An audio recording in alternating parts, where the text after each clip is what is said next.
Sir, paano pag di kasal at wala pang anak pero same address kami in the Philippines? So yan yung katanungan ng isa nating viewer sa ating YouTube channel tungkol sa Kakotation Koko o yung tax refund na pwede nating i-apply sa tax office.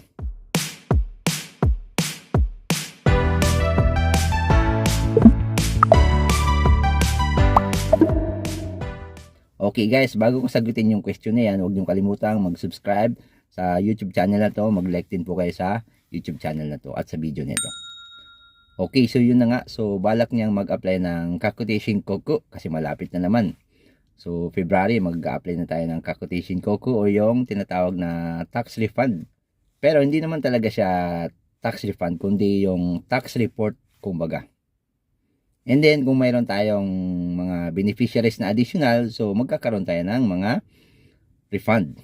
Dahil nga medyo marami tayong beneficiaries. Okay, so yun na nga sabi niya. Hindi sila kasal, siguro live-in partner niya, wala pa silang anak, same address sila sa Pilipinas. So yung asawa niya or yung partner niya nasa Pilipinas, balak niya sigurong gawing beneficiary or isama sa beneficiary pero hindi pa sila kasal. So kapag hindi kayo kasal, so hindi yun valid. So ibig sabihin wala kayong legal na relationship. Kasi dapat ay legally bonded kayo. Kung asawa mo yan, anak, and then kapatid or magulang, or kahit pa sabihin nating pamangkin, pwede. Pero dapat makikita sa birth certificate or sa marriage certificate na ikaw ay kasal or mayroon talaga kayong relationship na nasa papel. So kung hindi kayo kasal, may anak man kayo o wala, pero hindi kayo kasal, most likely ay hindi pwede. Kasi titingnan nila talaga yung mga documents.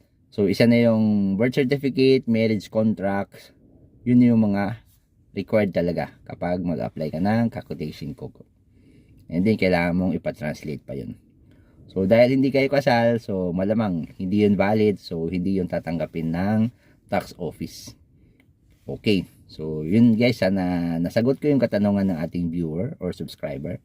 Okay guys, kung di pa kayo nakasubscribe, click nyo na yung subscribe button, mag-like po kayo sa video na ito, and then i-share nyo na rin po ito sa iba. Thank you for watching, bye bye.